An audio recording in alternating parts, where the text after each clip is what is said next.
Bueno, muy buenos días, ya prácticamente buenas tardes a todos. Gracias por tomarse el tiempo de conectarse y de estar aquí presentes el día de hoy. Y disculpen por favor los minutos de retraso, estamos todavía esperando a una de nuestras speakers que debe estar por llegar en cualquier momento, pero en respeto al tiempo de todos yo creo que podemos ir comenzando. Mi nombre es Sabina Santacroce, para los que no me conocen. Soy coordinadora de Asuntos Públicos y Relaciones de Gobierno para Philips Latinoamérica y Vice Chair del Comité de Salud. Me acompañan hoy día nuestro Chair del Comité de Salud, Hugo Wood, y nuestra Chair del Comité de Educación, Yamilet Zagrison. Esta fue una actividad organizada en conjunto que lleva por título Transformación de la Educación Superior para atender las necesidades del sector salud en Panamá. Queremos dar las gracias también a los patrocinantes que permiten que espacios como este sean posibles.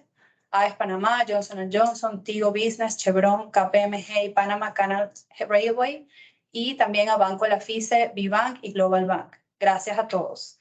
La idea entonces es comenzar presentando a la doctora Ivonne. Doctora Ivonne, gracias por estar aquí con nosotros, por llegar tan puntual a reunirse en esta actividad. Voy a leer brevemente su hoja de vida, que es muy extensa, pero yo me permití hacer un resumen. Usted es la directora del Departamento de Farmacología de la Facultad de Medicina de la Universidad de Panamá, es secretaria de la CENSID, licenciada en farmacia, magíster en ciencias biomédicas, doctora por la Universidad Autónoma de Barcelona en farmacología, formación docente en el ICASE, entrenamiento en buenas prácticas clínicas. Es profesora titular de farmacología en la Facultad de Medicina de la Universidad de Panamá. Es también investigadora asociada de Indicasat en el área de inmunoalergia, respiratoria y biotecnológicos. Ha dictado múltiples conferencias a nivel nacional y a nivel internacional y es autora de un sinnúmero de artículos y de proyectos de investigación, en su mayoría financiados por la CENACYT. Además, es miembro de varias asociaciones en Panamá y a nivel regional y es miembro de la Mesa Técnica de Medicamentos, sector academia, desde el año pasado. Entonces, bienvenida, doctora, gracias por acompañarnos y el foro es suyo. Adelante. Sí, bueno, buenas tardes a todas y todos. Gracias a la Cámara Americana de Comercio Panamá por la invitación. Y bueno, bastante atinado esto a la transformación de la educación superior para atender las necesidades de nuestro país. Mi área, como bien mencionaron, yo soy docente, soy investigadora. Mi vida profesional prácticamente estaba alrededor de lo que es la educación de profesionales de la salud, principalmente médicos, doctores en medicina, doctores en odontología o cirugía dental, nutricionistas, tecnólogos médicos, radiólogos, urgencias médicas, o sea, una gran cantidad del área de las ciencias de la salud. Aunque es una facultad de medicina, en realidad es una facultad que tiene varias carreras de la ciencia de la salud. Y justamente para hablar de la experiencia que tenemos ahora mismo en la facultad, en vista de lo que es ver las necesidades y transformar esa educación que ha pasado por diferentes fases. Entonces, para ir a la presentación, pues básicamente, como lo comentan aquí, la educación médica y cualquier tipo de profesión ha estado influenciada por lo que es la globalización. La educación médica no está exenta de eso. Y esto impone varios cambios de paradigma y también de la competencia. Aunque las profesiones médicas en nuestro país y muchas de las profesiones de la salud son profesiones de tipo protegidas, esto no quita el hecho de que necesitemos especializaciones. Algunas de estas especializaciones no están en nuestro país y recargamos entonces ser competitivos fuera de Panamá. Los profesionales de la salud han tenido cambios importantes que se fundamentan sobre todo en los desarrollos de las ciencias biomédicas, lo que es la misma tecnología. Y desde luego, cuando hablamos de educación, sea en cualquier espacio, sea primaria, secundaria o de universidad, la pedagogía. Esto lleva también requerimientos porque en las escuelas y en los colegios tenemos maestros, profesores de materias, pero cuando enseñas a profesionales de las áreas médicas o cualquiera de la ciencia de la salud, son profesionales médicos o profesionales de las áreas de salud que tienen un papel docente. Entonces eso también cambia ese paradigma, porque si ustedes preguntamos quiénes estudiaron farmacia o medicina y después dicen que van a terminar siendo profesores, no necesariamente era el objetivo de su carrera, pero sí en todos nuestros aspectos, todos nosotros somos docentes en algún punto de nuestras vidas. Entonces, esto también está influenciado el cambio, como reflexión, de los sistemas de salud de cada país. En la región, en nuestro país, Panamá y Costa Rica manejan un sistema de salud bastante parecido, con una seguridad social que tiene cubierto la mayoría de la población, sino toda. Pero en Centroamérica en general no todos los sistemas de salud son iguales. Y menos en el norte o el sur del continente, y que hablar de nuestros otras partes del mundo, como Europa, Asia, Oceanía o la propia África. Entonces, estos sistemas de salud, dependiendo de sus áreas, también requieren, por decirlo así, una frase muy acuñada por una investigadora, la tropicalización de la ciencia o la adaptación de las formas del paradigma a tus necesidades locales. Y esos cambios generan desafíos. Esos desafíos no son de una sola persona, sino que es de un equipo. Y esos desafíos van también relacionados a la cantidad, a la calidad y a la pertinencia en la formación de médicos. Veremos después esto de la distribución y las cantidades de médicos que se requieren por países y cómo está Panamá en este diseño o en esta cantidad de médicos.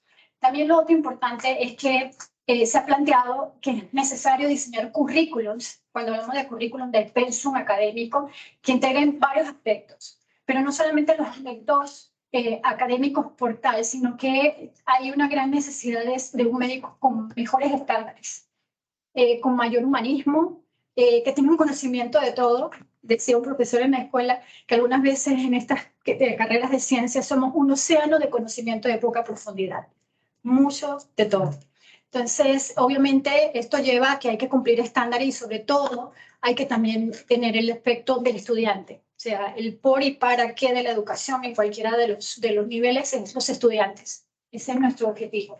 Y una reflexión importante que ha quedado después de la pandemia, porque hay un antes y después del COVID, es que justamente la figura de los trabajadores de la salud se enalteció muchísimo y se consideraron héroes, y muchos niños y niñas veían en ese aspecto, o se veían reflejados que ellos querían servir de esa manera. Como en algún aspecto, para algunos países, el ser militar era ser futbolista. Cuando estuvo que Panamá cruzó el mundial, todo el mundo quería ser futbolista.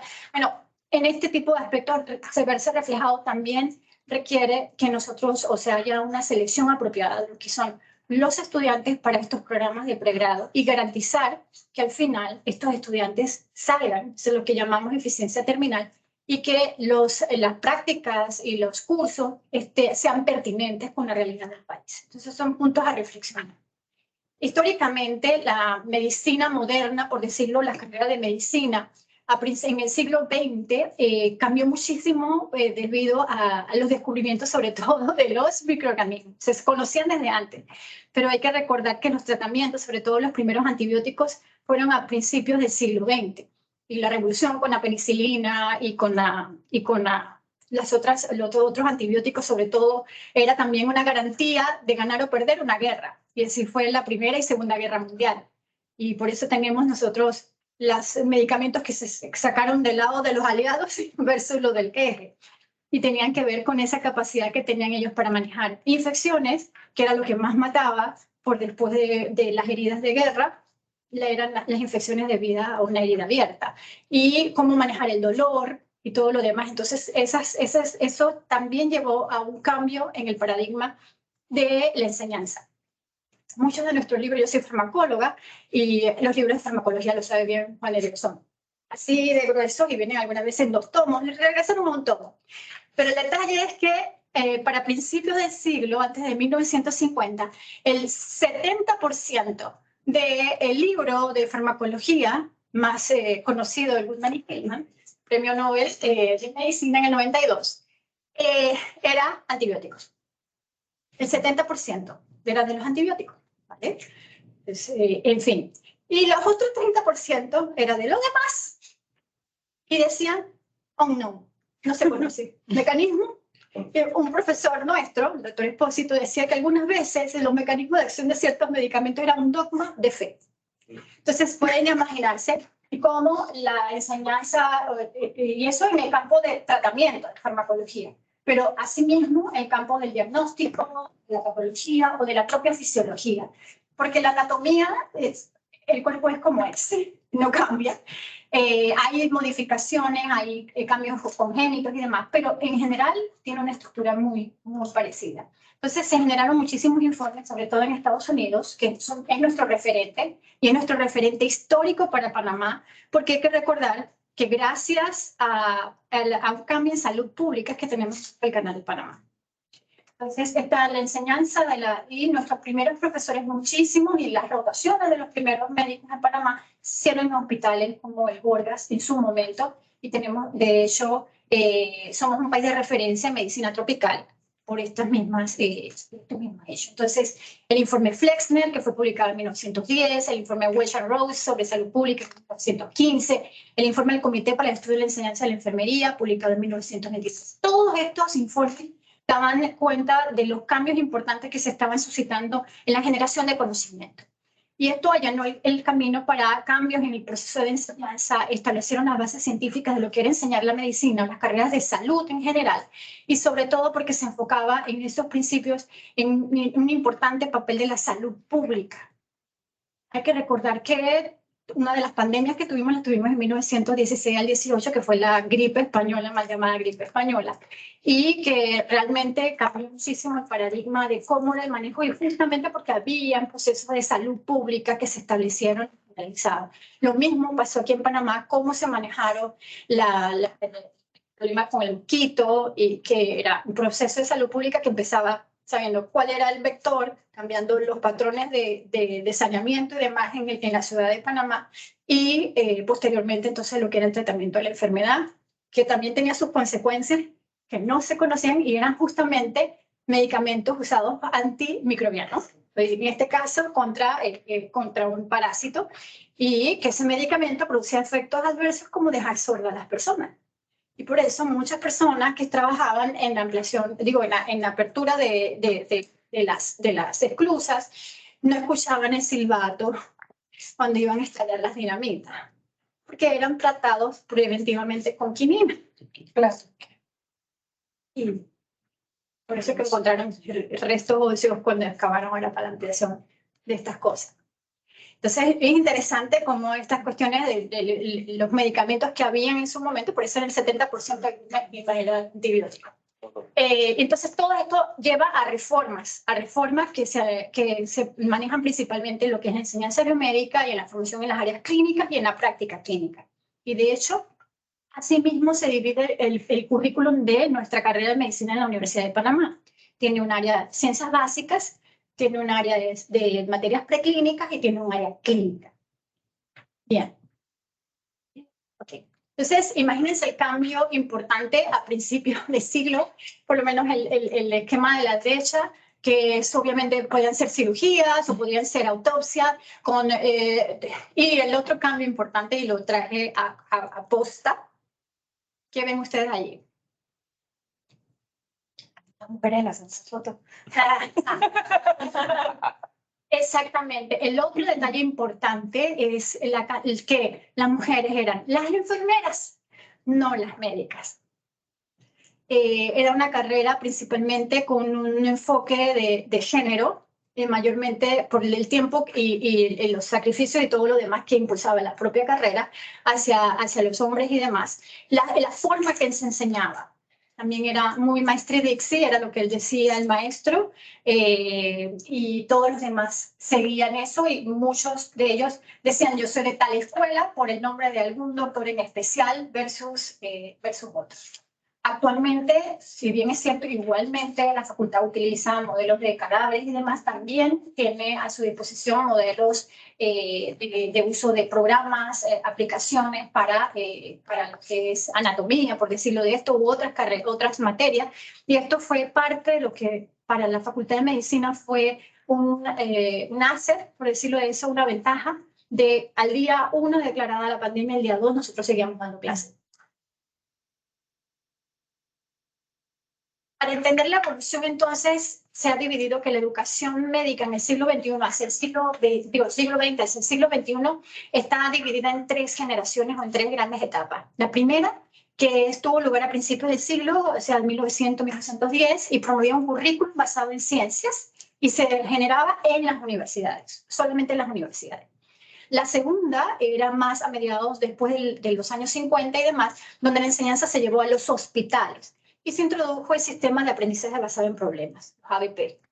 Y por último, ya en cierres del siglo XXI y en la etapa que estamos viviendo un poco más, se introducen los cambios para un rendimiento del currículum más ligado a los sistemas sanitarios, y estas adaptaciones tenían contexto sobre todo en las competencias profesionales y tanto en universidades como en hospitales. Entonces vemos esta fusión importante de los hospitales universitarios y de hecho nuestra facultad fue fundada de mediados del siglo XX, o sea, en 1955 fue la fundación y se hizo un trato con la Caja de Seguro Social que ya estaba fundada en 1946 y demás, y de hecho los terrenos del complejo hospitalario son de la Universidad de Panamá. Y este hospital tenía que brindarle a los estudiantes de la Facultad de Medicina, por eso estamos ubicados frente al complejo, las facilidades de ir a hacer nuestras prácticas, y la Caja de Seguro Social en estos momentos se mantiene solamente permitiendo a los internos de la Universidad de Panamá. No es como el ministerio que permite la práctica o las rotaciones tanto de las públicas como de las privadas. La Caja de Seguro Social en pregrado mantiene a los internos de la Universidad de Panamá. Entonces, esto vemos que ha estado muy ligado a lo que es la formación. Bien, como les comentaba, este es un esquema básicamente de lo que las 3 etapas y los puntos importantes. Al principio del siglo XX, la ciencia, un currículum científico basado en las universidades. A mediados del siglo XX, basado en problemas, localizado en los hospitales, y en lo que estamos llevando un currículo diseñado en competencias. O sea, ahora mismo todos los programas analíticos, sintéticos, no dicen objetivos, sino dicen competencias. ¿Qué queremos nosotros del egresado? Y esto está muy arraigado, muy ligado a lo que es el sistema de salud. Y usualmente cuando uno genera ese proceso de transformación, se basa en cuestionamientos. Y las preguntas principales que se generan es qué papel desempeñan las teorías y las prácticas clínicas, cómo se equilibra ese contenido en el pensum, quién decide qué es el plan de estudio que se necesita en la universidad o también de cara a la sociedad, cuáles son las necesidades de la sociedad, cuál es el campo de acción de la medicina en este país, cómo se debe enseñar, quién establece los requisitos para estudiar medicina, quién certifica a los licenciados en medicina, dónde se deben formar estos estudiantes. En la formación médica, ¿es una actividad académica o una actividad de preparación a una carrera profesional? Entonces, con base a todo esto que estamos mencionando, nosotros sabemos que la universidad más antigua de nuestro país es la Universidad de Panamá, y constitucionalmente la universidad era la que tenía que dar créditos a las facultades o a otras universidades. Luego, estos cambios, transformaciones, tenemos ahora una CONIAUPA, que es la que certifica o da la acreditación a las universidades. Pero la carrera de medicina fue de las primeras carreras en este país que estableció un examen de competencia, un board, por decirlo de esta manera, y así se llama, es el board. Y ese examen fue una lucha muy impresionante, porque si hay algo que a los panameños no les gusta es la evaluación, los procesos de evaluación. Y realmente para que uno sepa que un instrumento o que una actividad funciona, tiene que ser evaluada. Y ustedes lo saben muy bien, que tiene que ser evaluada en varios aspectos y tiene varias plataformas y multidimensional y todo lo demás. Pero se empezó con la carrera de medicina, una lucha muy ardua y tal, y después decían, pero ¿quién va a poner el examen? Porque si lo pone la universidad, solamente va a tomar en cuenta lo que ellos dan y no lo que dan en otras universidades, cuando debería ser un currículum muy parecido. Y bueno, aquí fue algo bastante salomónico. Si nosotros aspiramos y muchos de nuestros estudiantes quieren hacer residencia en los Estados Unidos o en países que tengan un nivel competitivo elevado, como ha sido hasta ahora, que sea el National Board Examiner el que haga el examen, que tiene más de 123 años de experiencia haciendo el examen del National Board. Y obviamente que no podíamos esperar que la media de la aprobación del examen fuera la misma que utilizan en el sistema americano de salud, pero dependiendo de las competencias y demás, se estableció un mínimo que se ha ido aumentando. Claro, llorando y todo, pero se ha ido aumentando. Pero hemos visto que en la Universidad de Panamá, hasta los últimos años, hemos tenido un 98 a 99% de aprobación del examen, que eso es no lo vemos nosotros aquí, pero en otros países, como en Costa Rica, las universidades, eso es lo que postean, de por qué escogen esa universidad para estudiar medicina, porque es el que mayor porcentaje de aprobación en el examen tiene. Y lo otro es que hemos tenido estudiantes con calificaciones perfectas. Es decir, si son 800 puntos, los 800 puntos los han sacado. Entonces, tenemos todas las herramientas. Obviamente que ese currículum para los cambios también van en perspectiva de lo que es el trabajo a nivel de una universidad, que se maneja con un estatuto, que es nuestra constitución, y estas cosas de alguna manera hacen que nuestros currículos sean rígidos. Es decir, no hay tanta flexibilidad de qué materias puedo dar o no dar, cuáles me gustarían más o cuáles me gustarían menos, que en otros contextos educativos en donde tienes un currículum más flexible o que puedas cambiar o actualizar ese currículum, a lo mejor terminado dos años, cambiarlo, pero acá no. Acá para cambiar un currículum tiene que esperar al menos una generación que se gradúe para poderlo cambiar o actualizar. Y después de eso, mientras vas aprobando, se han graduado 3 generaciones. Entonces, esas son cosas en las que son un reto para la transformación de la educación en las universidades. Creo que es algo diferente que lo que vamos a ver con ICSE, felizmente, y a lo mejor es algo que debemos estimular a que suceda en nuestras casas de estudio, que también tienen un papel hacia la sociedad. Por eso esa pregunta de quién establece los planes de estudios en la universidad o la sociedad, la necesidad de la sociedad. Yo no puedo, la universidad no puede estar graduando montones por ejemplo, de especialistas en rendimiento cuando tenemos una sociedad que está envejeciendo. Y entonces ahí es donde vemos dónde están faltando. Entonces, por eso es otra parte importante, es la respuesta que va a depender del contexto social, el contexto político, lamentablemente, pero es así, el contexto cultural, porque tenemos realmente una triste deficiencias en educación básica y eso impacta en la educación superior. Y también el contexto económico que va entonces a llegar a permitir a formular los cambios en los cambios curriculares o las transformaciones realmente. Y es algo multifactorial, no solamente depende de un actor, depende de muchos actores y también depende de la empresa privada y me alegra muchísimo por esto la invitación. Bien, el detalle aquí es esas tendencias y las actividades que se recomiendan. En este artículo de Aretz y colaboradores, ellos comentan que las tendencias van ligadas a diferentes aspectos, a los cambios demográficos y epidemiológicos, a los cambios en los conocimientos, los tratamientos de las tecnologías médicas, a los cambios en la prestación de la asistencia sanitaria, a los cambios en las funciones de los profesionales sanitarios, a los cambios en las expectativas y experiencias de la sociedad y los pacientes, a los cambios en la comprensión de la pedagogía y las tecnologías pedagógicas.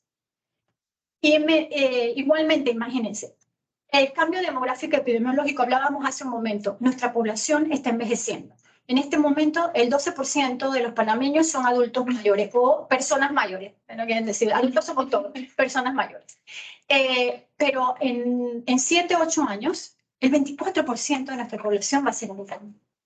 ¿Cómo se está preparando la salud? ¿Cómo se está preparando la sociedad en general? Muchos de ustedes han tenido la experiencia de estar en otros países y vemos las adaptaciones, por ejemplo, para caminar, para actividades grupales. Sabemos que la actividad en el adulto mayor es necesario el acompañamiento, es necesario sentirse parte de la sociedad, porque esto de otra forma cae en los procesos de depresión y demás. Pero también con la expectativa de vida aumentada, también vienen con ella todas estas otras patologías o padecimientos crónicos. Y eso fue también un cambio en los paradigmas de la educación médica. Al principio del siglo XX la idea era aumentar la expectativa de vida, porque la gente se moría joven. 30, 40 años ya estabas anciano, ahora eso es impensable. Y se logró doblar la expectativa de vida. O sea, si vivías 25 o 30 años, se logró aumentar a 60. Hoy en día la expectativa de vida del panameño es 70 y tantos años para los hombres y 80 y tantos para las mujeres. Vivimos más, ¿no? También. Entonces, ¿cómo se está adaptando ese envejecimiento a las mujeres? Tenemos, por ejemplo, esos cambios demográficos epidemiológicos, lo vamos a poner, tantos temas tabúes. Si vamos hacia el envejecimiento, ¿cuánta medicina hacia la menopausia hay? ¿Cuánto se habla de los cambios de vida? ¿Cuánto se habla de la salud de la persona mayor? Epidemiológicamente también ha cambiado y la pandemia vino a trastornar todavía más y acelerar muchísimos procesos. Los cambios de tratamiento, obviamente, aquí muchos de los sponsors son de casas farmacéuticas y sabemos que la tecnología y la forma en que se tratan las enfermedades han mejorado, son mucho más exactas, mucho más personalizadas. Vamos hacia una medicina de personalización. Una medicina personalizada que en nuestro país está en ciernes, pero los tratamientos no, los tratamientos son actuales. Entonces, esos cambios de paradigma también deben impactar y son impactados en los currículum y en lo que se enseña a los estudiantes. La prestación de servicio, la educación basada en lo que necesita la comunidad. Nosotros estamos ahora en una medicina en donde todo es en los hospitales, las inversiones grandes son en los hospitales. Decimos, uy, wow, qué grande la ciudad hospitalaria, qué moderna. Pero tristemente nuestra atención primaria de salud, la prevención se ha abandonado cuando sabemos que más barato es prevenir que tratar.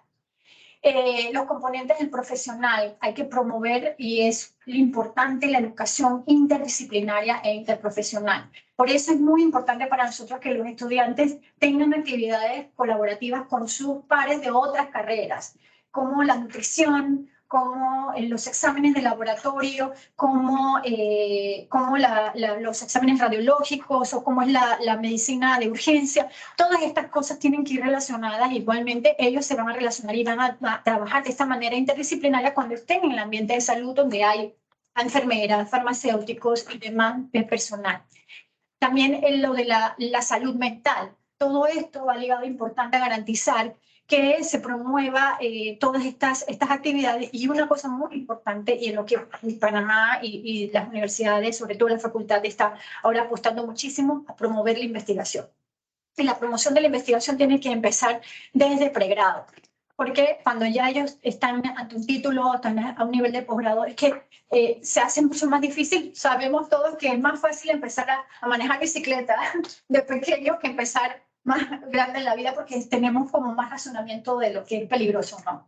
Y desde luego la docencia, la comprensión de la pedagogía, promover el aprendizaje basado en problemas, la formación de los docentes, del entorno y sobre todo de todas estas tecnologías de la educación, las TIC, que son tan importantes. Entonces los desafíos van en estos 4 grandes aspectos: cuestiones cuantitativas, de tipo de calidad, la pertinencia y los problemas de financiación. Les comentaba que íbamos a ver más adelante cuál es el número de médicos que realmente, según la OMS, se necesita 25 médicos para cada 10.000 habitantes. Ese es el número que dice la Organización Mundial de la Salud. Vale, a mí me parece exagerado, ¿eh? El número de personas por 25, pero bueno, ellos dicen, de calidad, independientemente del número de médicos, lo que no se podría mejorar la salud de la población si no se poseen las habilidades necesarias, que sean técnicas, que sean competentes, que sean eficientes y que estén capacitados para trabajar en equipo y adaptarse a diferentes contextos. Y esto es importante porque un médico en la ciudad no va a tener las mismas competencias que un médico a nivel rural. El mismo conocimiento de base, pero las competencias que desarrollan son diferentes, porque no puedes decirle, necesito un CAT metido en la selva del Darién. Tienes que ver qué técnicas puedes utilizar en el Darién para establecer ese paciente y mandarlo a un sitio donde pueden hacerse estas cosas. Entonces, claro, son competencias y pertinencias diferentes, los escenarios son diferentes. Entonces, todo esto se contextualiza y responden a problemas ya o a transiciones epidemiológicas, a las tecnologías utilizadas, todo esto. Y el médico que se forma tiene que tener una base importante que le permita crecer en las diferentes áreas. Y lo último sería la inversión global en educación médica. Y lo sabemos nosotros, lo padecemos, tenemos más de 10 o 12 años pidiendo instalaciones nuevas, nuestras instalaciones son de 70 años y eran para 50 estudiantes. Nuestra plantilla ahora son más de 2.000 estudiantes. No se correlaciona y sabemos muy bien que la Universidad de Panamá gradúa a los mejores médicos del país, ha tenido la responsabilidad por más de 70 años y esto realmente impone y demanda también de un aporte importante de inversión. en todo esto. Este es un cuadro de la densidad de escuelas de medicina por región. Las celestitas es las que tienen más de 6 escuelas y esto es por cada 10 millones de personas. La densidad. O sea, Panamá somos 10 millones de personas. El último censo dice que somos 4.2 y tenemos más de 6 escuelas de medicina. Pero obviamente, ¿qué quiere decir esto? No es tanto los médicos que estamos graduando, sino los especialistas y subespecialistas y dónde están ubicados. Porque la mayoría de esos se concentran en los sitios metropolitanos y abandonan un poco la periferia, están abandonadas las periferias y provincias y lo saben muy bien lo que manejamos estos números. Finalmente, las opciones para afrontar estos retos es un currículum integrado, una planificación multisectorial, la formación de los educadores, el profesionalismo, y eso tiene que garantizarse mucho que vimos en la pandemia, ese problema bioético, el humanismo también. Y bueno, hay que ser conscientes de que fueron muy valientes en tratar a las personas sin saber qué era lo que nos estaba matando con el virus. La acreditación, la selección de profesional de los estudiantes, no solo la vocación no solamente quiero ser médico porque es mi familia o se sigue una tradición, sino porque realmente tengo la vocación.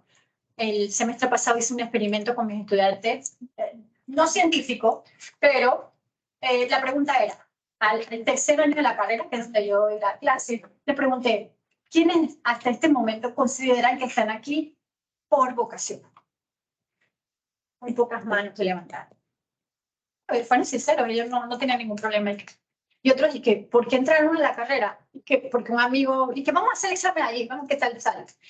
Otro porque, bueno, de la familia, otro porque alguien le dijo en la escuela, tú no vas a llegar a hacer nada de esto, y por demostrar que sí, estaban ahí tropezando, pero ahí estaban.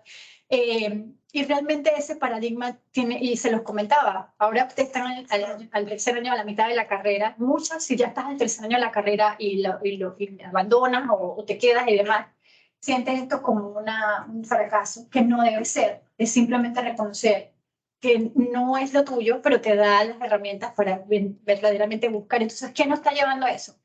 Que en nuestras escuelas no estamos orientando a nuestros estudiantes realmente cuáles son sus vocaciones.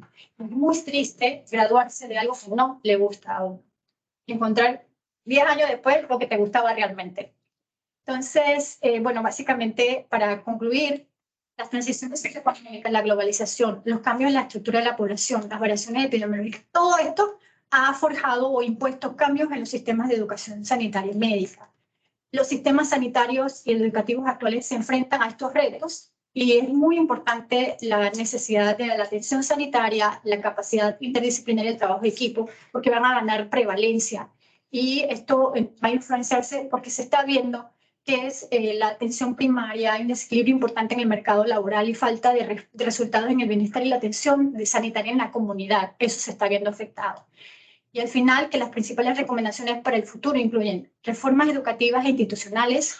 Y la primera de las reformas educativas se refieren a mejorar la formación por competencias, la interdisciplinaridad del trabajo en equipo y las nuevas tecnologías, pero también una enseñanza basada en ética y profesionalismo.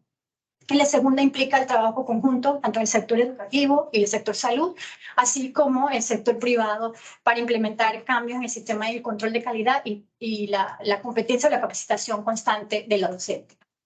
Y bueno, colorín colorado, este cuento se acaba.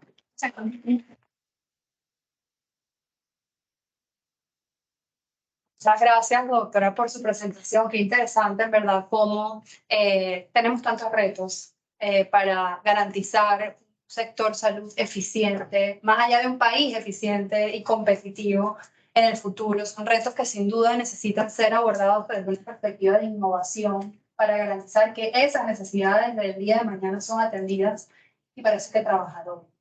Y justo en ese proceso de repensarse, yo tengo el honor de presentarles a la doctora Milena Gómez, del Instituto Técnico Superior Especializado, ella es gerente educativa y rectora de la institución. Y se ha llevado a cabo un proceso de repensar su oferta académica muy importante.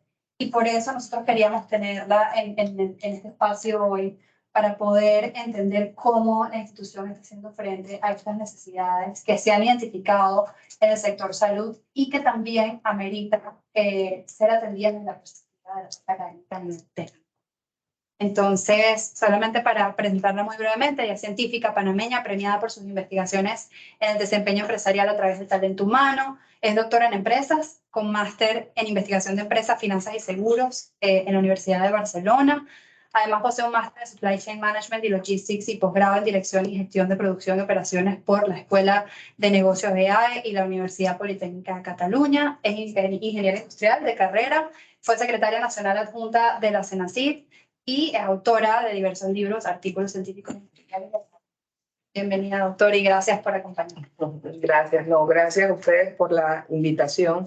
Yo creo que después de haber precedido aquí a la doctora Ivonne, mejorar esta presentación desde nuestra perspectiva, yo creo que hay que decir algunas cosas primero. Igual vamos a intentar abordar la presentación desde las diferentes experiencias que hemos tenido, ¿ya? Y cómo podemos aportar, porque en efecto, o sea, nuestra área de especialidad en específico justamente no es salud, pero sí entendemos las necesidades que tiene el sector salud desde el punto de vista de construcción de políticas públicas basadas en ciencia, tecnología, innovación, y un poco era lo que amplió o abordó bastante la doctora Ivonne, y que pues efectivamente son retos globales que existen.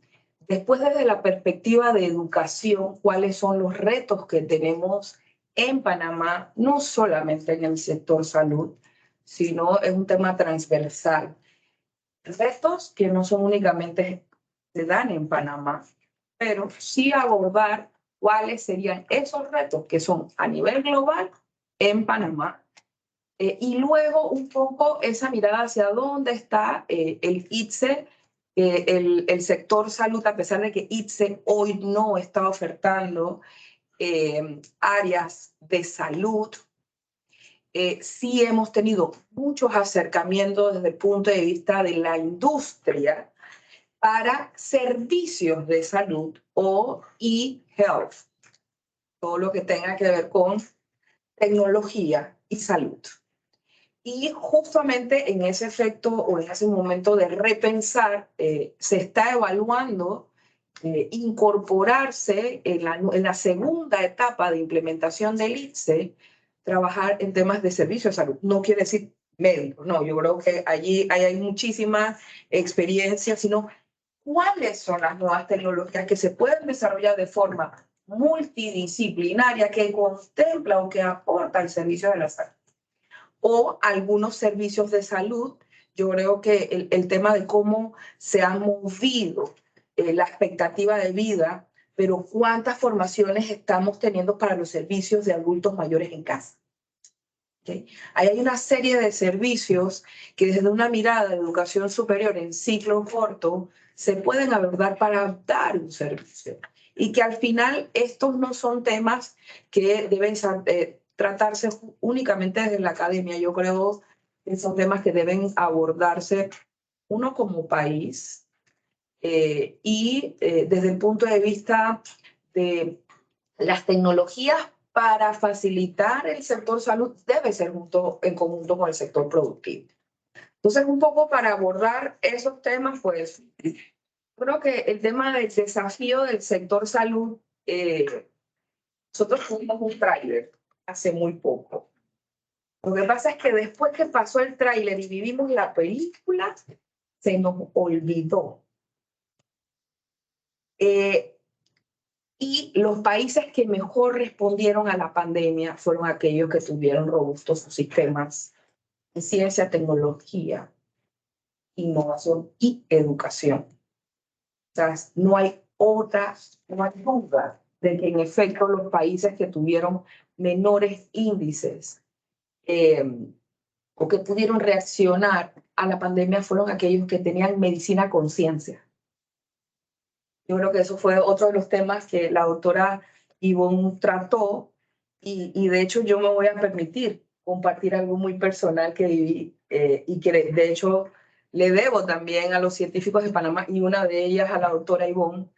Cuando en plena pandemia, voy a irme a un plano muy personal, pero a veces nos llega haber vivido cuando en plena pandemia, en los momentos más difíciles que fue la segunda ola del COVID, que de hecho fue donde más panameños perdieron la vida, porque fue donde más cerca el colapso de la pandemia se dio, no existía la vacuna en esos momentos. A mi padre, que tenía todos los billetes de la lotería para estar dentro de, efectivamente, con obesidad, con temas de azúcar, con temas de presión, y en ese momento había mucho desconocimiento de cómo manejar el COVID. Yo creo que en la primera etapa del COVID perdimos muchos panameños o se perdió mucha población por el desconocimiento de cómo tratarlo. Y en ese momento, yo como científica, a pesar de que no soy del área de medicina, decidí acercarme a la ciencia y consultar a algunos científicos que de la poca cosa que existía, porque obviamente era algo muy repentino. Y uno de los pocos criterios que existían, con todas las morbilidades que tenía mi papá, era incorporarlo de una vez al hospital. Y en ese momento se dijo, la poca evidencia científica decía, no lo llevas al hospital, porque justamente lo vas a exponer a una carga viral mucho más alta, que puede ser que la cepa que él tenga es menor y que su cuerpo se pueda salvar. Y después en todo ese proceso, una determinación de que el COVID no solamente te atacaba respiratoriamente, sino que también lo podía hacer por el azúcar o por otras cosas. Mi papá era diabético. Y con el reporte de esa investigación clínica que se iba dando en el momento, se estaba determinando que los pacientes que tenían azúcar tenían que vigilar su azúcar. Y un día antes de que él tuviera 700 de azúcar, un exdirector del Gorgas me dice, Milena, hay que ponerle insulina. Mi papá no tomaba insulina en ese momento. Cuando el COVID decidió atacarlo, él ya estaba preparado y por eso hoy sigue con nosotros. Yo creo que es el mejor contexto que yo puedo decir desde el punto de vista, y esto ya es una mirada más macro, pues habiendo tenido la oportunidad de estar en Senacid, tenemos que acercar el sistema de salud a la ciencia y de hecho, y yo creo que la doctora Ivonne viene de la Universidad de Barcelona también, ¿no? Y una de las cosas, pues somos ex becarias de Senacid ambas, una de las cosas que yo vi egresada también de la Universidad de Barcelona, ¿por qué la Universidad de Barcelona es la primera de todo el sur de Europa, la primera de España y está en el ranking de las 100 mejores universidades? Por salud. La Facultad de Medicina está dentro del hospital. Y parte de el poder dar una respuesta a cada uno de los pacientes se hace con una investigación clínica, porque efectivamente no somos Dios, ¿ya? Y cada paciente que llega se le da un seguimiento y te permite una mejor detección y un mejor tratamiento e incluso menos tiempo en el hospital. El resumen aquí para mí el desafío es acercar la ciencia, la tecnología y la innovación al sector salud. Y en efecto, si nosotros a nivel de infraestructura educativa de la Facultad de Medicina, esa ciudad debería acercarse a la Facultad de Medicina allí adentro y un poco haciendo investigaciones clínicas. Eso creo que marqué la parte de ciencia acercando al sector salud desde el punto de vista de educación. Pero después tenemos otros retos, que de nuevo, regresamos al trailer. Entró la telemedicina con el COVID. Hemos continuado para establecer todo el tema de la telemedicina para poder tener los accesos a un tema general o global. No nos quedó de otra el tener que hacer telemedicina con el COVID, pero se han establecido sistemas para poder llevar esa calidad de medicina a nuestros lugares más recónditos. Yo creo que como que lo dejamos el trailer y un poco se nos olvidó.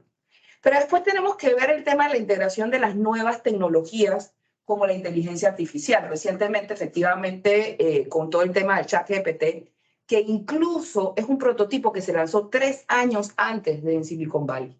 3 años antes.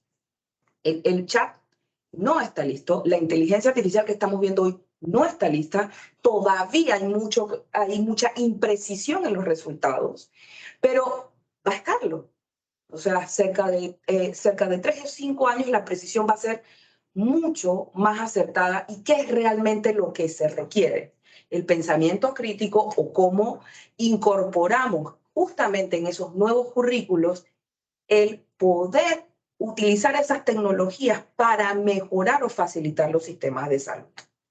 Entonces, justamente esto es lo que vemos, ¿no? Los empleos se desplazarán y crearán tecnologías en 5 años, pues por el World Economic Forum, estableciendo una pérdida de 14 millones de empleos de aquí al 2027. O sea, automatización, factores socioeconómicos, que creará, aquí esto es el punto interesante, creará 133 millones de nuevas funciones. ¿Qué te dice eso? No es que se van a eliminar los empleos y la gente se irá a la calle. No, estamos hablando de la deslocalización de los empleos. Con lo cual, si tenemos un currículo rígido, ahora se requieren nuevas competencias y si nosotros no movemos esas nuevas competencias, en efecto se quedarán deslocalizados. Y, de nuevo, esto es un reto mundial y global, ¿ya? Entonces, por la inteligencia artificial, por todo el tema de la robótica, y que está impactando de forma transversal. Salud no escapa de esto. ¿Okay? Y el tema de los empleos STEAM. Justamente también en el área de salud se incorpora eso, porque no vamos a vivir en una burbuja, porque justamente los equipos médicos, porque justamente todo lo que va a estar a nuestro alrededor se va a ir movilizando. Y de hecho, UNESCO tiene una proyección de que, bueno, vimos el 2040 un poco lejos, pero vamos, estamos en el 2023, estamos hablando de 17 años. ¿Y cuánto es la tasa terminal de medicina? ¿Cuántos años tarda un estudiante en terminar? 7 años, 8 en final. 8 años, o sea, 17 son 2 generaciones entre que lo cambio y no lo cambio. Pero el 75% del empleo va a ser STEAM. Esto es un reto no de la Universidad de Panamá, es un reto a nivel mundial. ¿Ok? Y aparte de el hecho de que se necesitan además mujeres en STEAM, que hay una subrepresentación de la participación de las mujeres en las áreas de ciencia, tecnología, matemáticas, ingeniería y arte. Es donde se van a deslocalizar los empleos o se van a mover los empleos con nuevas competencias, en donde la tecnología va a ser de forma transversal en todos los sectores. Salud, construcción. La semana pasada estuvimos con el CONEP y estaba el representante de CAPAC y hablaba del área de la construcción y hablaba un poco de, sí, la formación de nuestro personal y la entrada de las tecnologías.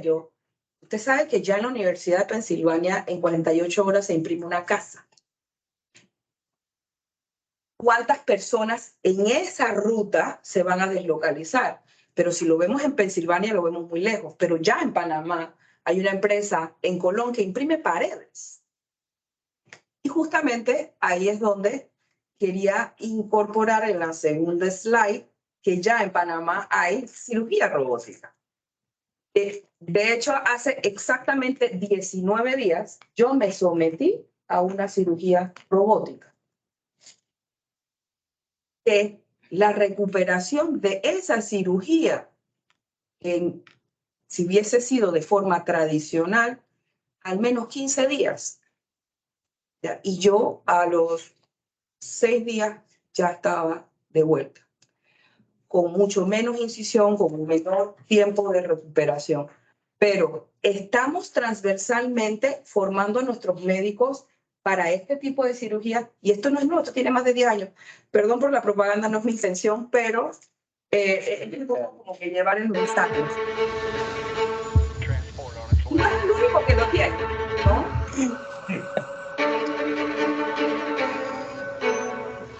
Nuestra meta como médicos, ¿qué es lo mejor para el paciente? ¿Cómo me recupero más rápido? ¿Cómo regreso a mi trabajo más rápido? Hoy somos visionarios. Una de las grandes metas es que Panamá se convierta en un centro regional de referencia y que más personas puedan seguir aprendiendo y más personas puedan seguir ayudando a sus pacientes. Entonces, efectivamente, obviamente, y sé que hay otros hospitales en Panamá que ya han ido incorporando estas nuevas tecnologías, pero una de las cosas que está detrás de eso es estamos formando a nuestros profesionales, y no hablo únicamente de los médicos, sino de todo el servicio de salud que va alrededor. ¿Quién le da mantenimiento a esos robots? ¿Ya? Todo el tema de ¿está calibrado o no está calibrado? Incluso, ¿quién puede ir generando las nuevas innovaciones frente a eso? Porque desde el punto de vista del área robótica no va a surgir un especialista en la tecnología, va a surgir de quien está viendo el día a día que pueda desarrollar a través de ciencia, desarrollo tecnológico y entonces innovación. O incluso, bueno, ahí es donde nacen todo lo que son las startups o spin-off que puedan ir desarrollando para las soluciones, pero ahora utilizando el tema de la robótica. Y no está lejos, está en el país. Y seguramente tiene que haber un reto interesante, porque si ese robot tiene 10 años, pues, prontamente se puede deslocalizar también, porque también se deslocaliza porque efectivamente cada cuánto esto se desactualiza. Ya están anunciando el próximo, creo. Ya están esperando el lanzamiento, doctora.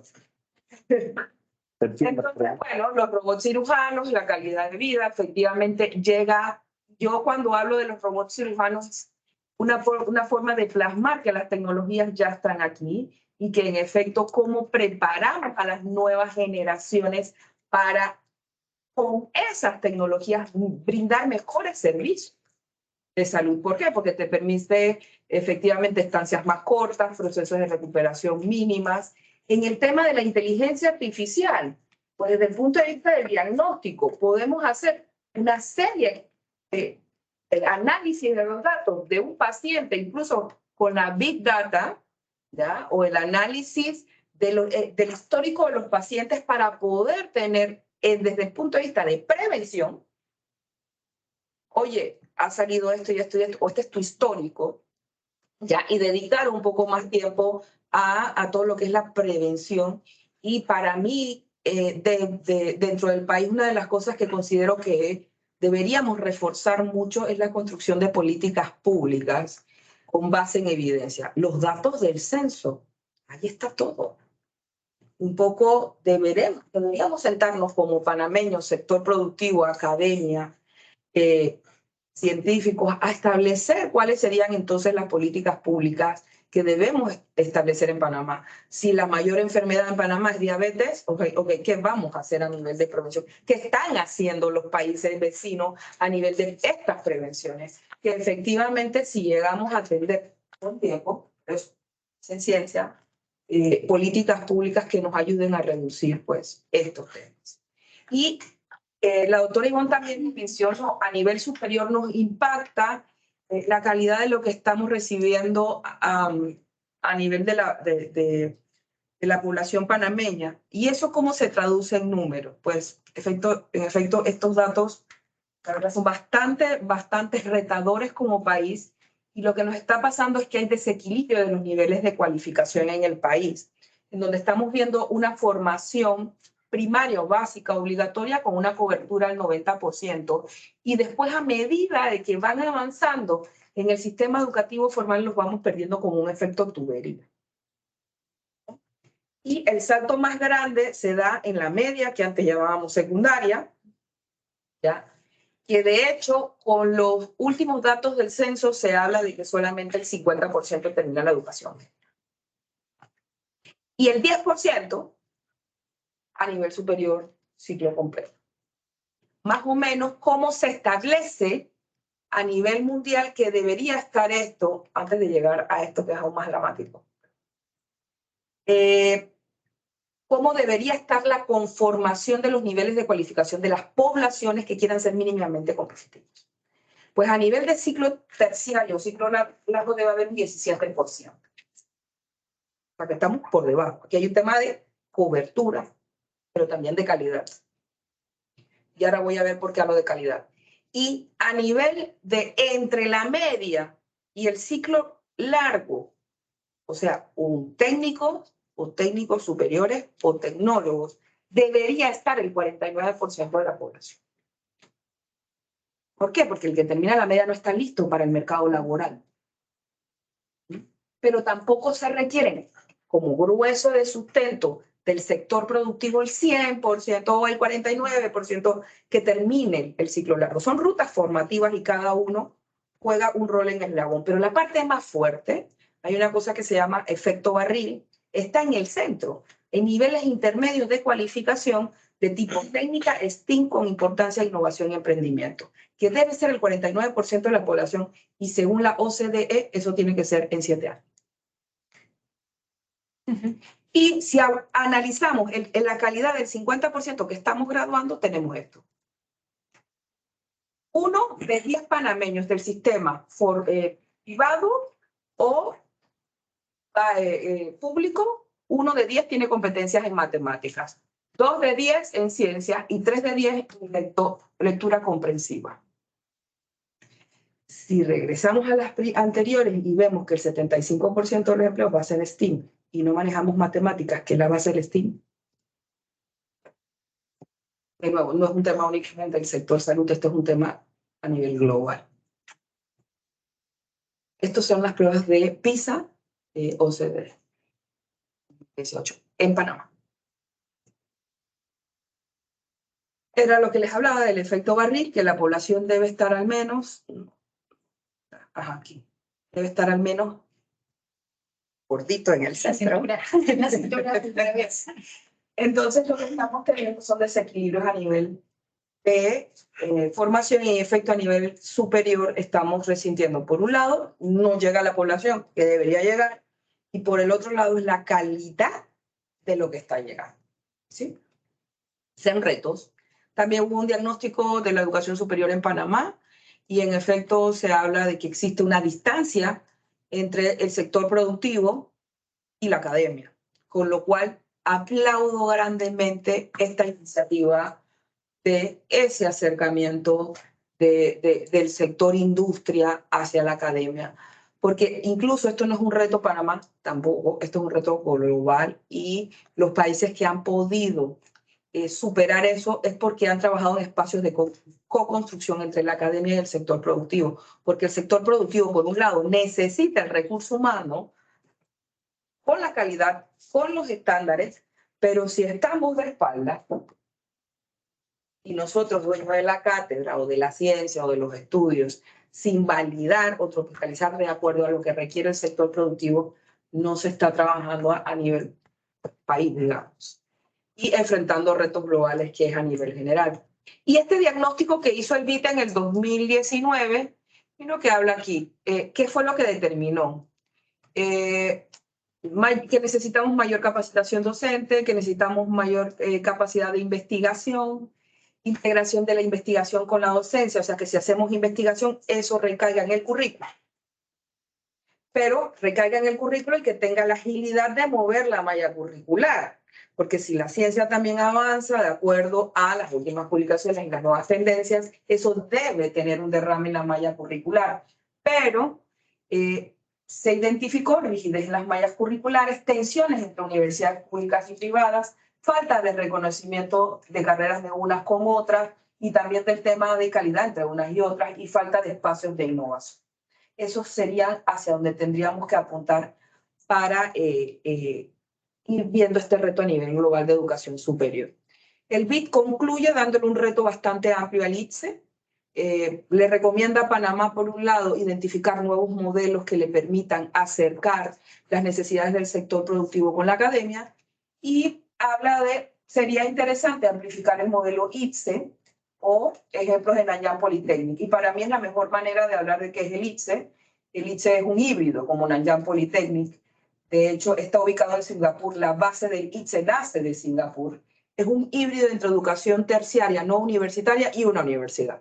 Justamente la ley que crea el ITSE permite una agilidad en la actualización curricular con una autonomía académica y que de hecho nosotros la hemos vinculado a nuestros centros de investigación e innovación educativa, ciencia y tecnología, que con base en ciencia podamos buscar la vigilancia tecnológica y todo lo que tiene que ver con la perspectiva de hacia dónde tienen que ir las nuevas carreras y hacia dónde se tienen que mover el currículo.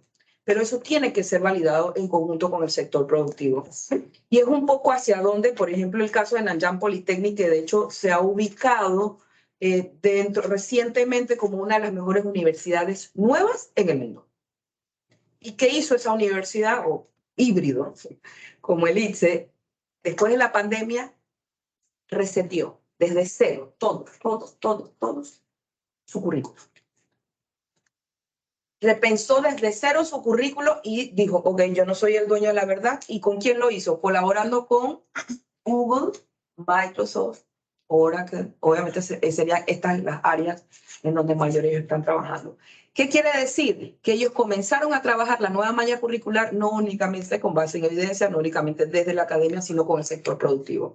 Nosotros la semana pasada en el ITSE, pues la carrera más demandada que tenemos, que es operaciones logísticas, y de hecho, pues una de mis áreas de investigación justamente es logística, se incorpora el currículo que ya teníamos, que era de gobierno inglés. A eso se le incorporó una investigación científica publicada a nivel internacional de cuáles eran las 48 habilidades y competencias para los profesionales de la logística, y luego nos sentamos con gabinete logístico, con COEL, que es el que tiene que ver con todo el tema logístico, los gremios, Cámara Marítima, y cada uno de ellos para validar ese currículo del ITSE, que hoy es el que va a ser actualizado. Y eso, que el currículo del ITSE fue diseñado, entregado en el 2018, pero ya hemos hecho el repensar y el upgrade. Entonces, bueno, aquí nos encontramos a nivel de educación superior, es porque siempre me preguntan, ¿es formal o no formal? Bueno, los sistemas educativos están en dos áreas, el no formal y el formal. El no formal es el que da toda ese training que dan, ya sea largo o corto, a nivel de las empresas, o la loable labor que hace el INADE de rescatar ese 50% del sistema de educación formal que lo perdemos y darle como una vocación, ¿no? Y luego después tenemos a nivel terciario, pasas bachillerato o los IPTs, que aquí serían los peritos que le llaman, y a nivel terciario tienes que hacer una prueba de admisión al igual que las universidades, y sería homólogo a un técnico universitario que después puedas continuar. Ojo, a nivel de competitividad país y competitividad de empresas, el grueso o el 49% de la población debe al menos contar con un técnico superior o un tecnólogo. Y la ley que crea el ITSE es similar a la de nuestras homólogas en las universidades, porque el sistema universitario, no es el sistema terciario, que no es exclusivo de las universidades. MIT es la número 1 del mundo en un instituto, por ejemplo. Entonces, transformaciones en salud, bueno, implementar métodos y herramientas que permitan mejorar la formación de los profesionales en áreas multidisciplinarias. Yo creo que muchos de los retos que nosotros tenemos en el sector salud no es únicamente un tema del sector médico, un tema de abastecimiento en los médicos, de medicamentos a nivel global, todo el tema de gestión médica, o sea, justamente las tecnologías para los mantenimientos, el tema de limpiezas, efectivamente, que tiene un grado adicional, y todo este tema de cómo orientamos la política pública a esa salud pública de acuerdo a los datos que existen. Pero todo esto debe, por eso, estar incorporada a la ciencia, la tecnología e innovación, y eso además debe caer en los planes de estudio. Colaboración entre universidades y hospitales. Sector productivo, era lo que decía, hay muchos hospitales que efectivamente acogen entonces a las universidades para poder hacer ciencia o investigación clínica. Incorporación de tecnologías emergentes, realidad virtual aumentada, eso sirve mucho para todo lo que es el tema de simulación en todo este tema de la parte médica, medicina, conciencia, tecnología, innovación. Yo creo que ese sería el eje central de hacia dónde tenemos que ir. Y yo creo que ya los beneficios, ya sabemos un poco el tema de los beneficios que se seguiría.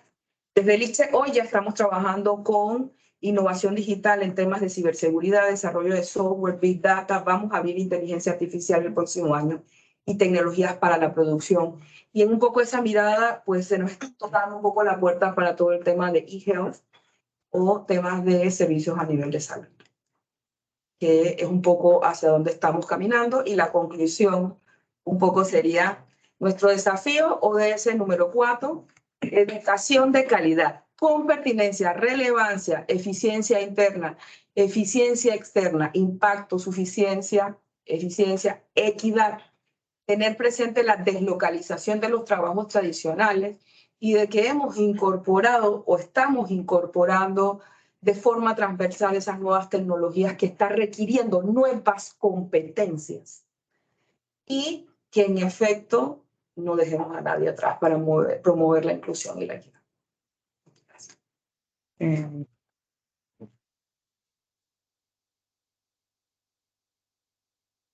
Gracias, doctora, por esta presentación tan ilustrativa. Definitivamente hay muchísimos retos y siento que estamos en una carrera contra el tiempo, ¿no? Entonces, solamente en modo de wrap-up, yo tengo una pregunta que pueden responder brevemente, por favor.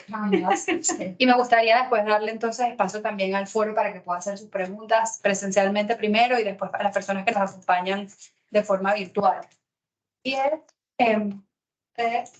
habló de una palabra que también de forma muy referencial abordó la doctora, es co-creación, co-construcción, ¿verdad? Y todas las empresas que estamos acá, hay una pregunta que siempre hacemos, tenemos muy buena voluntad, mucha buena voluntad y ganas de hacer las cosas de la manera correcta. ¿Cuál es el rol que ustedes visualizan del sector privado y qué podemos hacer cada una de las que estamos acá representando a estas empresas el día de mañana para generar un cambio?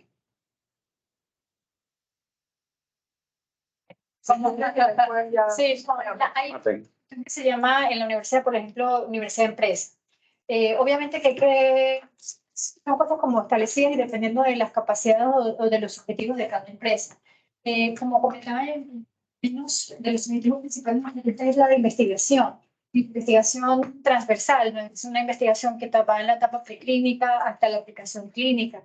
Pero esa investigación, justo como decía Milena, no de espaldas a la sociedad, sino de frente a ella y a las necesidades. Entonces creo que hay muchísimas formas en las que aplicar o que colaborar la empresa con la academia para poder conseguir determinados objetivos. Solamente hay que buscar alguna manera. El año pasado, o principio de esto, perdón, este año se firmó en la Facultad de Medicina y la de Farmacia con Roche un convenio de colaboración docente, de formación de investigación. Entonces, hay muchísimas maneras de colaborar, solamente depende de cuáles son los beneficios y esa actitud de ganar, ambos en este tipo de... Yo, el sobrino de un familiar, de un amigo mío, está en el proceso de internado. ¿Por qué hablo del tema de los internados? Porque perdón, yo no soy del área de medicina, pero un poco viendo el aspecto de cómo se desarrollan las competencias, por lo menos en un médico, son técnicas. O sea, no lo podemos llevar a la práctica, ¿ya? O graduarlo y meterlo, porque ya está. Tiene que llevar un proceso de aprendizaje, ¿no? Pero cuando va incluso ese proceso de aprendizaje, puede hacer investigación clínica, pero ¿qué lo estamos poniendo a hacer hoy? Sí, o cosas que podrían hacer otras personas de servicio de salud. Pero ¿dónde voy con este tema de las prácticas o de incorporar al profesional dentro del sector productivo? Eso es co-construcción. O sea, que no solamente diga, no, es que las universidades no me están dando el recurso humano que yo necesito. Es que tenemos ya que pensarlo en conjunto. Por eso puse el ejemplo de Nanyang Polytechnic. Desde incluso, obviamente, pues como un modelo IPSE que es más híbrido y dinámico, un poco nació para eso, nos permite poder hacer espacios de co-construcción desde discusión de currículos y efectivamente la responsabilidad nuestra es poner la parte de la academia y todo esto, pero identificando las habilidades y competencias que usted necesita. ¿Qué quiere decir? Pueden impactar en currículo. ¿Sabes, Milena? A nosotros nos interesa tales y tales competencias por esto y esto y esto, y nosotros podemos validarlo desde el punto de vista científico además, y eso también derramarlo en un currículum. Podría ser una de las primeras, que ya lo estamos haciendo. La segunda es, bueno, en Alemania se llama formación dual, pero realmente la formación dual no es exclusiva, o sea, realmente es cómo entrego formación, la educación digital o a distancia, que tenemos que hacerlo a todos. ¿Ya? Y es que no tiene nada que ver con una práctica profesional o que acojamos a un estudiante y perdón por el término, en muchas de las ocasiones podemos hacerlo trabajos que no quiere hacer el resto, pues. Pero si lo hacemos desde el punto de vista, que también ya lo estamos trabajando en un convenio FKI, que tenemos un marco, que les invito a participar, que es formación en alternancia. Que no solamente la formación la obtiene a nivel académico desde la institución de educación superior, sino es que un día va aquí, otro día, ¿verdad? Pero no hacer lo que el resto no quiere hacer, sino además con una serie de seguimientos y competencias y que incluso el profesor está dentro de la empresa también. ¿Qué beneficios tiene eso? Y que, por ejemplo, Alemania es realmente un modelo, digamos, en eso, que más del 90% que termina ese tipo de formación en alternancia, tienes un recurso humano hecho a tu medida y con la calidad que tú requieres. De hecho, ya hoy, obviamente el ICE es muy nuevo, 5 en ley, 3 en presencial, 2 pandemia, 1 en físico. Una primera promoción, pero más del 70% de esa primera promoción, antes de recibir su título, ya estaba trabajando y con hasta 3 veces más el salario mínimo, muy superado de eso. Y hoy ya tenemos más empresas interesadas en estudiantes IPSES para hacer formación en alternancia y práctica profesional que estudiantes en esa etapa listos para ir a la empresa. Quiero más de los estudiantes. Tengo una lista de espera.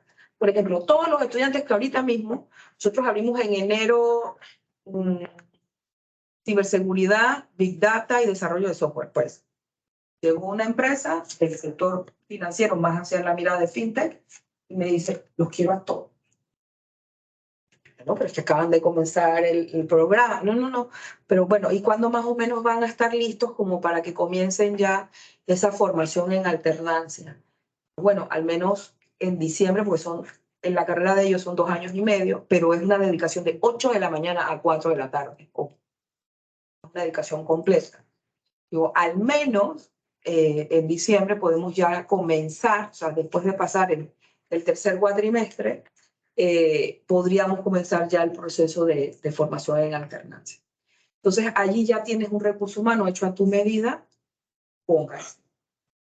Eso es otra de las cosas que podemos hacer. Y en efecto, la parte de investigación, una de las cosas que se veía antes desde el punto de vista técnico o técnicos superiores, no, el tema de la investigación a nivel superior, para poderse llamar educación superior, tienes que hacer ciencia, tecnología.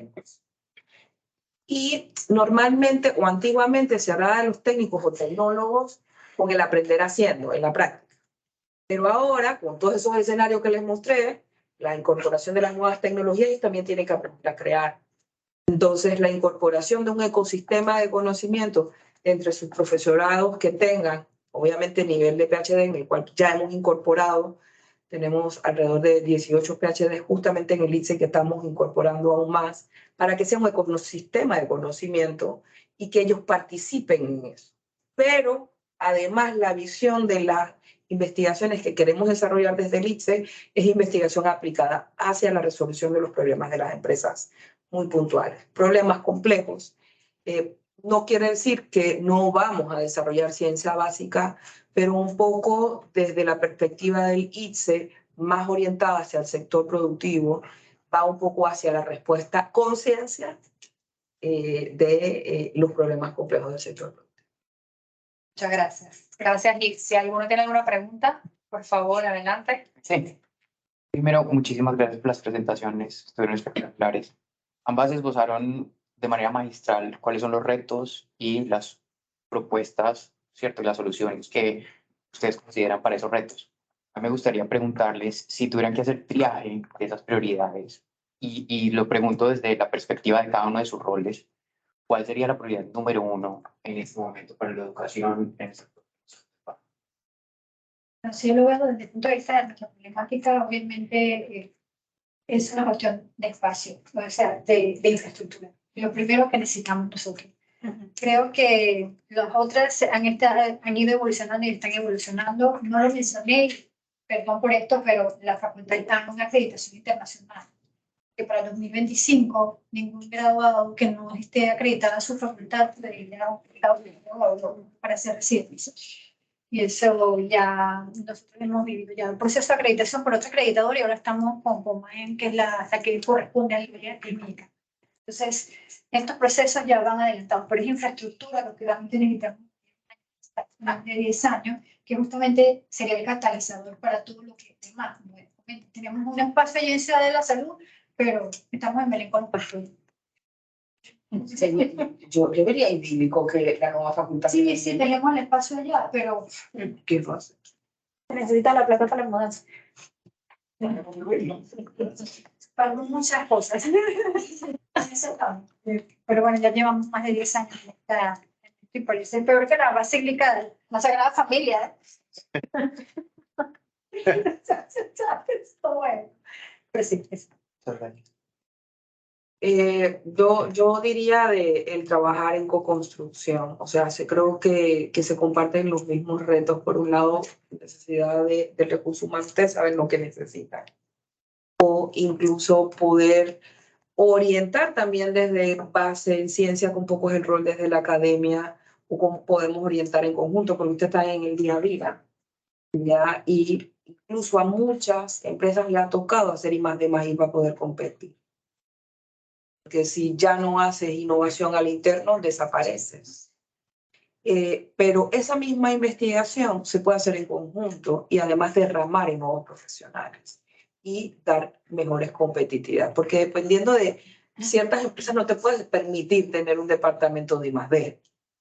Pero incluso si se hace investigación conjunta, eso te ayuda a actualizar currículo, a establecer innovación y a ser más competitivo. Yo creo que eso para mí es la definición de co-construcción. Impactar a través de la ciencia, de la innovación en el currículo. Por eso es que yo siempre hablo de que es primero ciencia, la ciencia efectivamente, después lo llevo a un desarrollo tecnológico. Después que lo llevo el desarrollo tecnológico, lo llevo a la innovación, que es llevarla al mercado. Y luego hago la transferencia del conocimiento.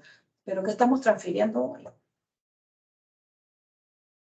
Conocimiento desactualizado, un poco entrar en la rueda juntos. Y me gustaría aprovechar la oportunidad porque ya han habido varios acercamientos y nosotros le agradecemos pues un poco el interés del proyecto ILCE y lo que estamos avanzando, aprovechar este espacio para invitarlos a la Cámara a que conozcan el ILCE. De hecho, justamente una de las cosas que estamos haciendo para que se conozca el proyecto con gremios y cámaras, por ejemplo, la semana pasada y la próxima semana también se va a dar con otra cámara, es que celebren su junta directiva ampliada. Nosotros no estamos, solamente le pedimos una cortesía de sala para hablar un poco sobre el ILCE, pero que además pues conozcan las cosas que estamos trabajando. No dejando de lado que el campus es realmente impresionante, impresionante. La oportunidad de conocerlo y de verdad que uno se queda Pero con vamos zapatillas. en zapatillas. Ese es el reto, hay que ponerse las zapatillas para ir. ¿Alguna pregunta adicional? Bueno, sí, la verdad, gracias. Bueno, Ivonne, que ya nos conocemos, Vilma Falconet de Fundación Ciudad del Saber. A ambas por su presentación. Realmente digo, sí, como panameños uno se siente abrumado con todo lo que nos toca hacer como sociedad, no solamente por parte del Estado, sino como individuos. Pero sí lo digo porque nosotros desde Ciudad del Saber siempre apuntamos al I+D+I, porque efectivamente es lo que aboca la ley de Ciudad del Saber. Y estamos muy vinculados a la academia superior, sobre todo con la internacional, no tanto la local.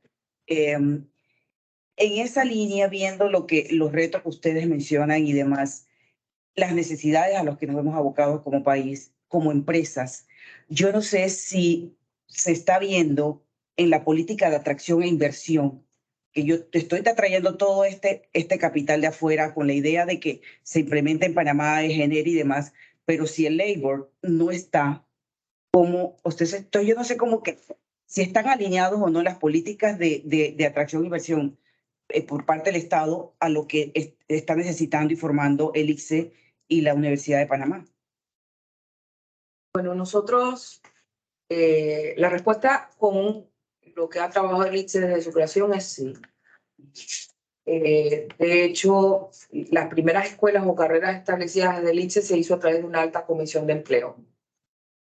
Lo que estamos haciendo o estamos trabajando ahora en el repensar va muy orientado a las agendas de innovación en los sectores de especialización inteligente que serían logística. Ahora estamos evaluando todo el tema de agroindustria y ya verando el tema de fintech y ahí entra salud. De hecho, por eso es que estamos evaluando el tema de incorporarnos sin generar dualidades, ¿ya? Sino con un tema de cobertura, ya desde el punto de vista técnico. Lo que no hay. Claro, eso iba a decir, lo que no hay realmente. O sea, la parte técnica es la que más falta. ¿Qué es la parte técnica que te falta? Y yo creo que a nivel del país, pues, las universidades están haciendo un ejercicio interesante con los profesionales de la salud. Pero, ¿qué son los servicios a nivel técnico? Servicios técnicos. Y además que transversalmente va a impactar todo el tema de la tecnología en esos técnicos. Entonces, ir un poco a explorar eso. Y de hecho, justamente ahora está todo el tema de los semiconductores. Sí. Nosotros ya hemos tenido 2 reuniones con este tema, tienen 2 más muy próximas, y trabajando como panameños, que incluso se nos llamó desde la Presidencia de la República para acompañar todo ese tema de la atracción de inversiones y en conjunto, en este caso con la Universidad Tecnológica, que entiendo que también se va a incorporar a la universidad, porque eso tiene que ser como un tema país. Y justamente en parte de las conversaciones a nivel del tema de los semiconductores, que es una súper oportunidad para Panamá, porque de hecho yo como investigadora en logística veo la oportunidad de agregar valor, porque hasta hoy pues hemos visto los barcos pasar, ¿no? Y sabemos que está ahí todo el rato. Pero en el momento en que el barco pasa y baja y nosotros le agregamos valor, vamos a poder impactar al panameño a pie, dándole formación de calidad y que incluso especializada, que podemos impactar en esto y que incluso efectivamente los números hablan de que podemos tener por encima de los beneficios que se tienen del canal. Y en todo esto, de hecho, nosotros no haríamos los semiconductores o los chips. Nosotros sencillamente vamos, bueno, sencilla porque es una línea compleja, pero realmente estaríamos incorporándonos a la cadena de suministro de los semiconductores. Y es como tratando de un poco traducir qué es. Bueno, yo no hago, digamos que no son chips, que son complicados, ¿no?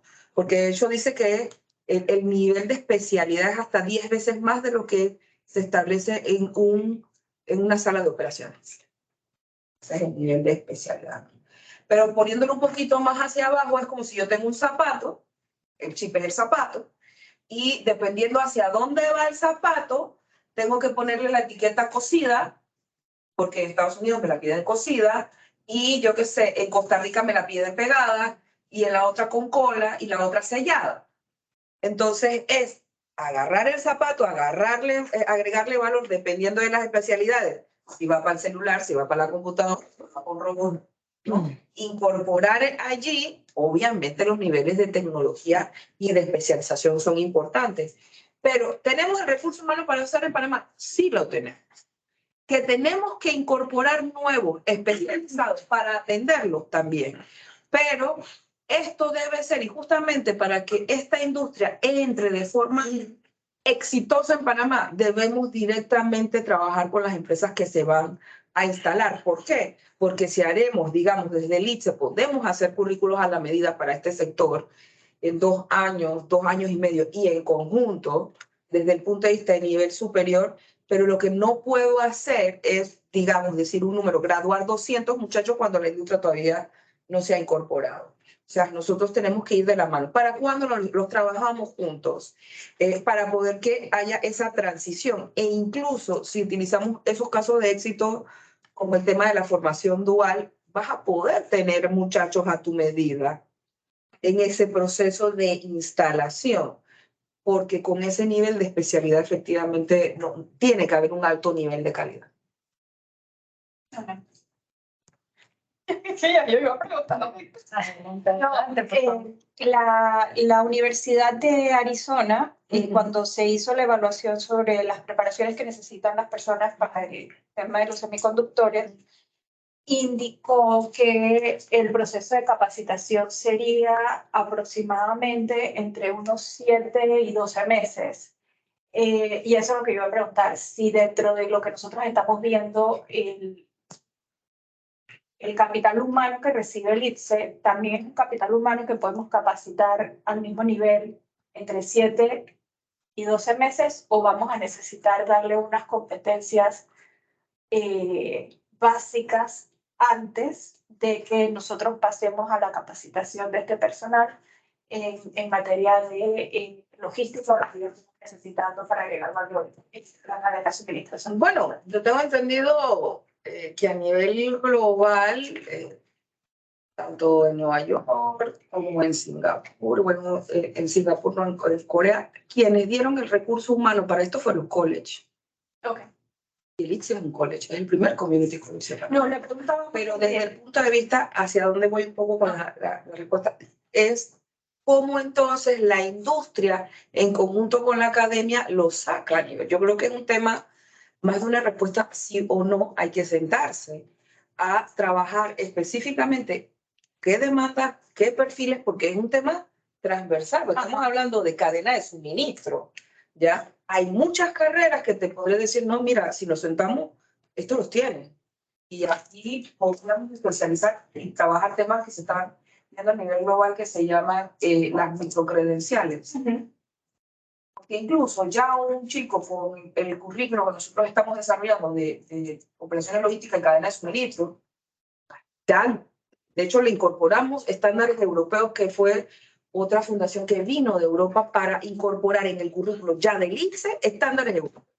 Entonces, pero obviamente tenemos que sentarnos a ver la especialización de este sector para decirte, sí, en los de logística, perfecto. De repente podríamos hacer una microcredencial para esto que le dé esta otra nueva mirada. Y en los otros tendríamos que sacar algo mucho más específico, porque ahí entran climatización, mecatrónica, inteligencia artificial, operaciones y cadena de suministro, incluso, obviamente, el tema que desde el punto de vista de back office sea bilingüe. Las carreras del ITSE, estamos sacando muchachos bilingües con muy buen nivel, que los agarramos con A0, terminan con un B2. De hecho, o sea, ahí hay muchas cosas que hay que sentarse a hacer un tema de trabajo. Nosotros, se había conversado de la parte de educación que se está incorporando para el tema de los semiconductores, incluso de viajar a Arizona un poco a ver toda esa ruta que hay que trabajar, pero en efecto yo creo que es una ruta formativa, uno, dos, que no es solamente ITSE el que va a generar el recurso humano, sino es ITSE, Universidad de Panamá, Universidad Tecnológica y el resto, porque obviamente, y que pues efectivamente hay que hacer una prospección y una planificación. Lo que sí puedo decir es que el ITSE fue diseñado para ser dinámico y pertinente. ¿Qué quiere decir eso? Que si yo en 2 años necesito 300 en inteligencia artificial, caminamos hacia allí. Pero el año siguiente ya necesito más, cierro. Debo cerrar.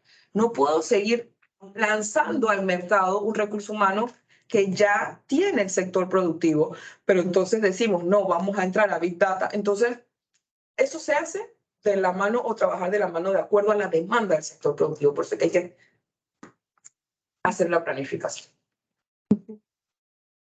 Bueno, muchísimas gracias. Vamos a cerrar entonces este foro. De nuevo, muy agradecidos por la participación, por haberse quedado hasta el final. Yo creo que fue muy ilustrativo para todos. Muchas gracias por tomarse el tiempo de preparar las presentaciones y de compartir con nosotros. Y solamente un tema adicional que me gustaría compartirles, recordarles, tenemos la misión comercial a Boston en el mes de octubre, la semana del 17 de octubre. Es una oportunidad espectacular para ir a conocer nuevas experiencias de lo que se está trabajando en Boston a nivel de ciencia. Este año es en vez de Doing Business in Panama, se va a llamar Doing Science in Panama. Vamos a tener reuniones con las autoridades del estado de Massachusetts, Vamos a tener también, está súper invitada, doctora, Interesante ir, claro. vamos a tener el acompañamiento del doctor Ortega de la CENCID, seguramente alguien del MINSA y de la Caja del Seguro Social, el ministro de Comercio, el embajador de Panamá en Estados Unidos, y una agenda muy interesante que fue compartida el día de ayer formalmente desde AMSA con más información, así que la invitación es a que lo evalúen, ojalá puedan acompañarnos, porque estoy segura va a ser una oportunidad muy interesante. Así que bueno, muchísimas gracias.